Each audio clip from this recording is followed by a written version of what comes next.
Welcome back to another episode of The Zone Presents. I have Kyle Narazny in studio, and I got his name right. That's exciting for me. Would you agree? Yeah. The rest of the company for the last 3 years has been like, he's never going to get it Yeah, right. you never get it right, but it's okay. But you're here. For me. You know? Let's go, baby.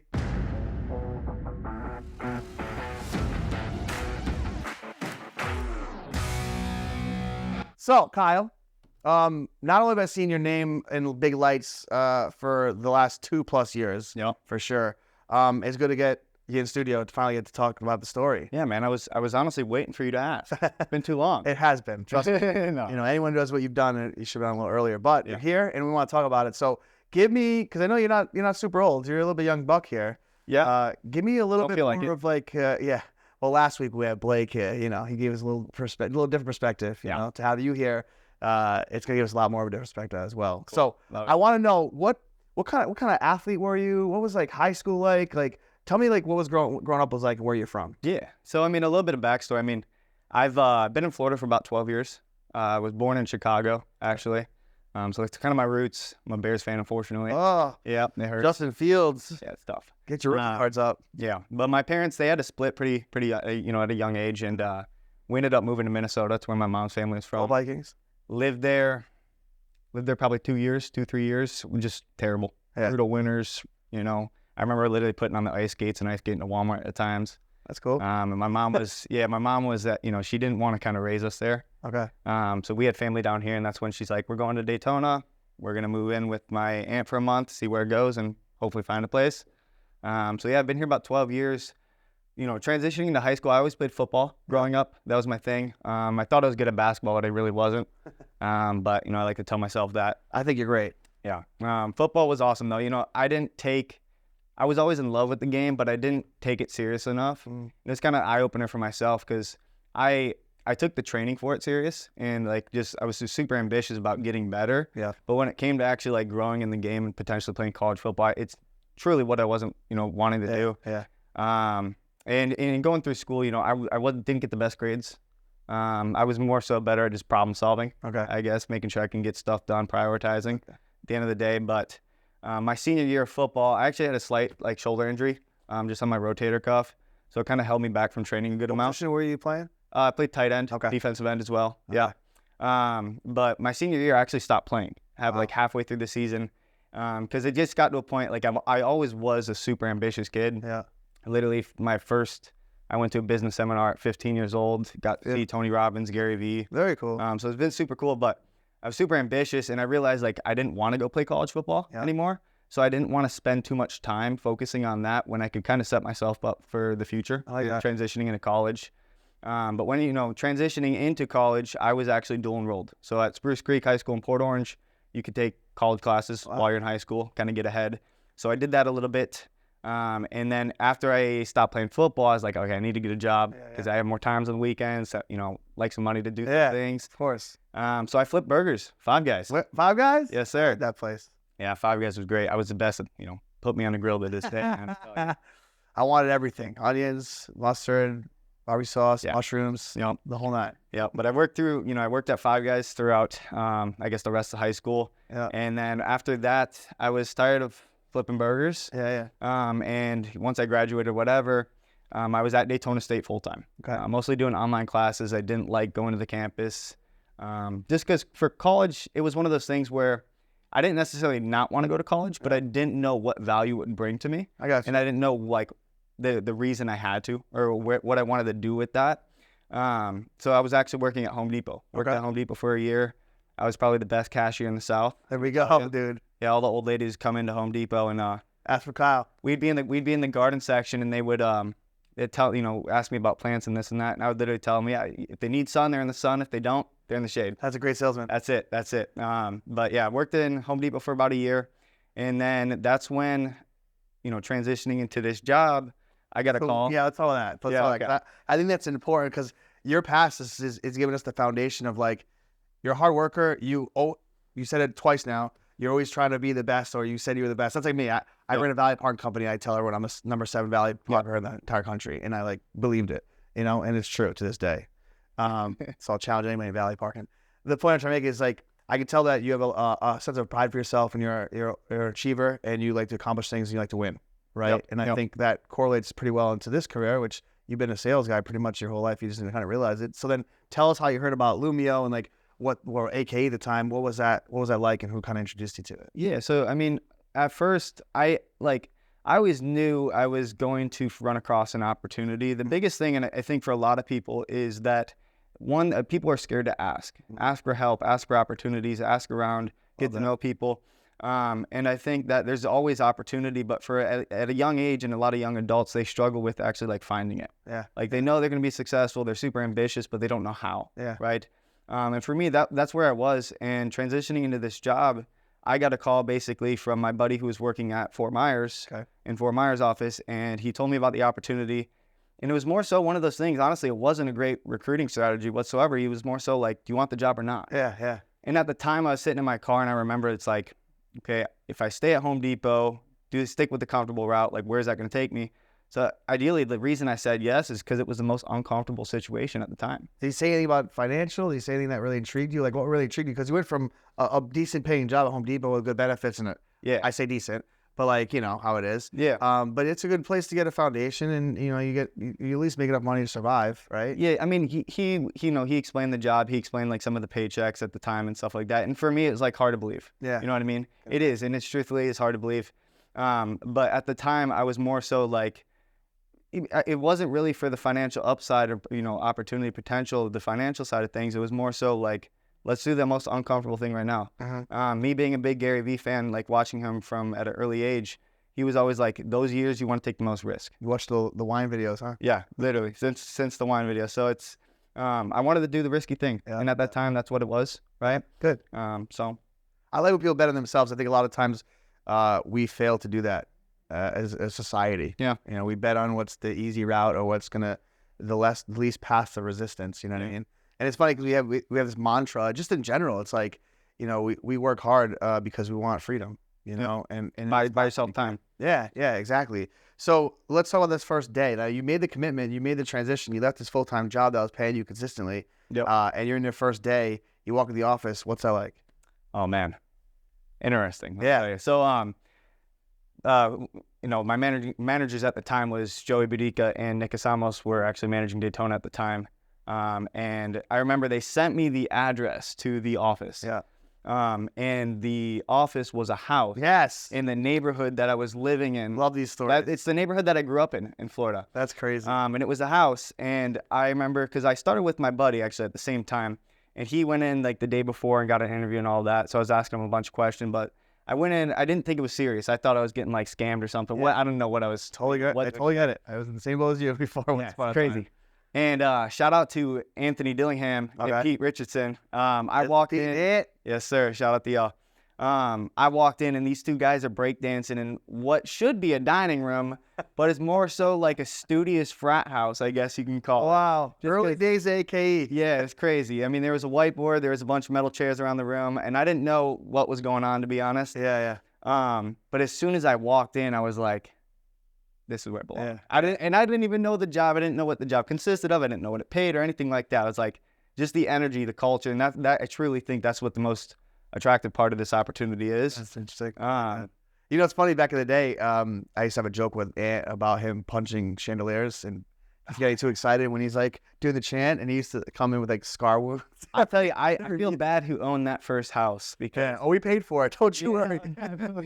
But yeah, we used to. Yeah, we got Fun that. times. Yeah. Well, now we're in our first sale. Tell me like what that was like and how fast or how long it took you to get that. Yeah. So I think my first couple months were, I think a lot of people can relate to it. It was very it was tough. It was hard, just because I actually started really well. When I first started, I was actually balancing like school still and the job, and I quickly realized it's not. You have to be both feet in here. You have to be both feet in.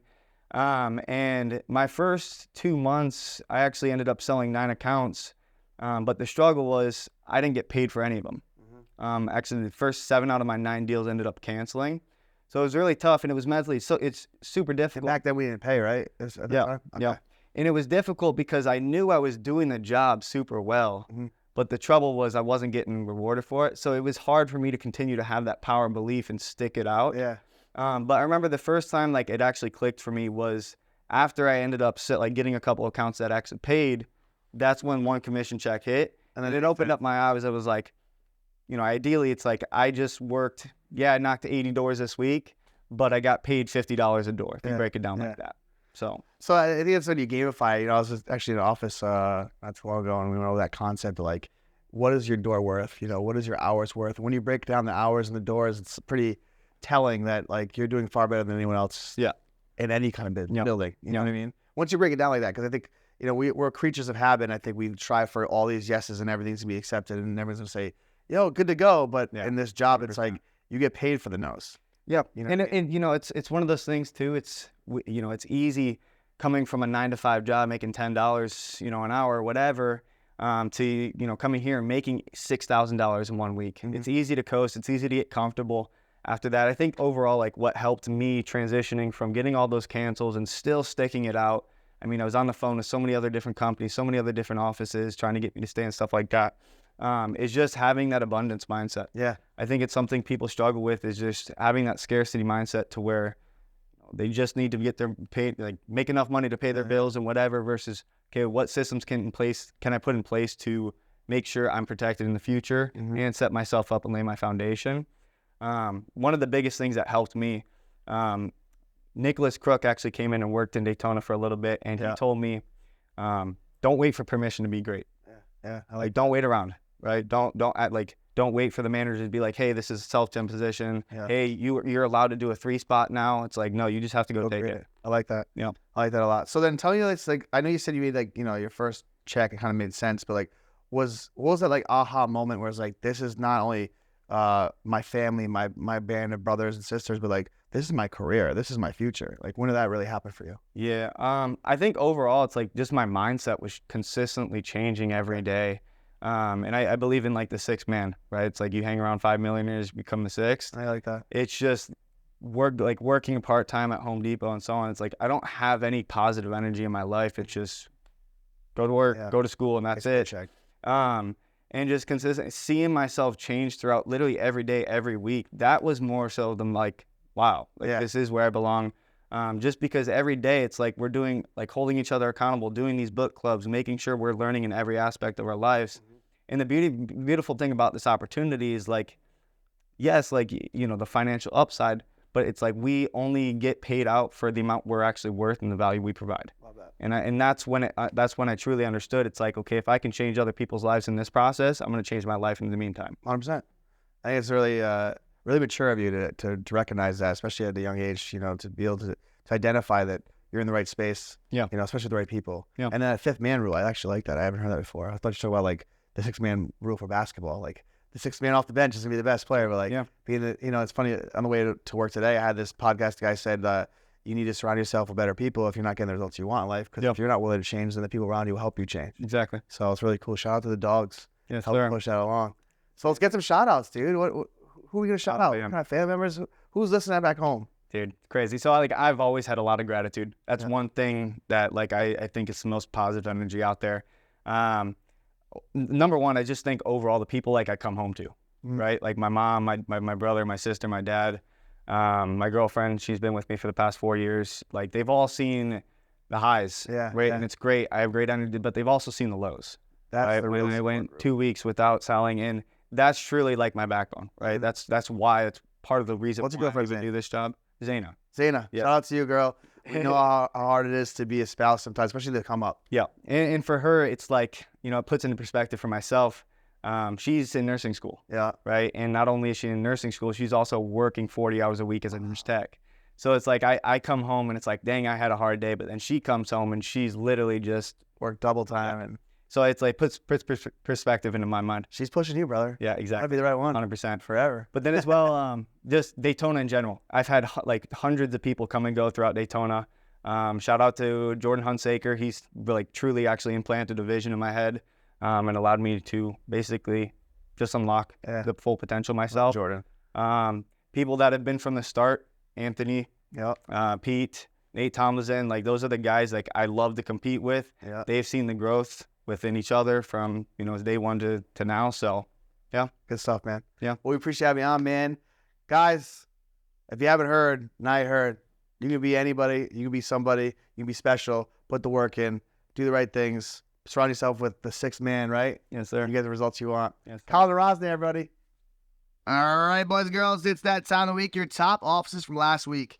Here we go. With 9 sales, Orlando 2. With 10 sales, we got Winter Haven and Columbia. With 11 sales, we got Port St. Lucie. And the top 3, here you go. Kenny and the gang over at OBX. New up-and-coming team. Keep an eye out. They're starting to dominate with 12 sales. Nice work. With 15 sales in second place, we got Vez and Garrett and the boys over at Palm Bay. Keep it up. We're growing. And in the top spot, it's not new anymore. They're keeping this consistent. We got Landon and Ridge and the gang over in Venice with 21 sales. Nice work. All right, boys and girls, here are the weekly shoutouts from your top setters from last week. Here we go. All right, with 2 sets, we got Brooklyn Coulter, Anthony Dillingham, Denver Russell, and William Shira. All right, guys, with 3, we got 4 of you. We got Brendan Smith and Nathan Stadig out of OBX. Nice job. Nathaniel Satera and Dylan Johnson. Excellent work. Now in second place, we got a couple of you here with 4. We got Michael Vandermark, Drayden Neiman, and Andres Castro in the top spot. Oh my. Keep up the good hustle. We got Miss Jarrell Coulter. Keep it up. Here are your top closers from last week.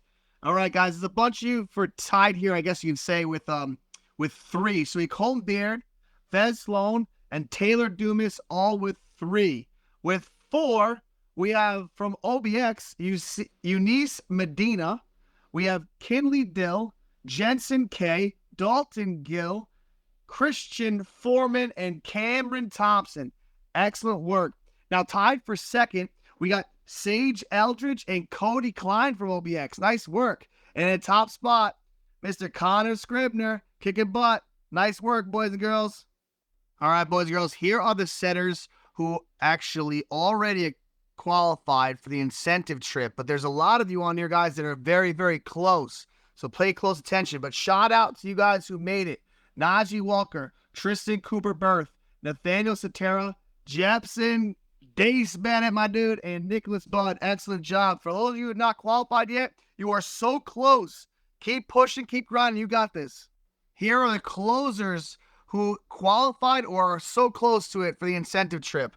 All right, here we go. William Thomason, Sage Eldridge, Francois Melhot, Kaysen Snyder, Micah Mullins, Connor Scribner, and Cameron Thompson. Great job to all you guys and girls who qualified. There's a couple of you right there. You only got a couple more to go. Come on, boys and girls. You got this. And here are your fearless leaders who qualified for the incentive trip or are very close to it. All right, here we go. We got Mr. Nate Eastbourne and Cullen Bettman. Excellent job. And Jacob Irwin. Great job. Now, so close, guys. Cedric, Connor, Scappin, Wilcox, Landon, Vez, and Noah. Get there. We got to see you there. Excellent job to you guys, girls, already qualified. And guys, last but certainly not least, I want to wish every single one of you listening a very happy Thanksgiving. Please be safe. Spend time with your family. Relax. Enjoy the fruits of your labor. But more importantly, enjoy the reasons why you're able to give thanks for what we do and what we have done. And give that family a big old hug and eat all that food. God bless every single one of you guys. Love you. I'll see you next week.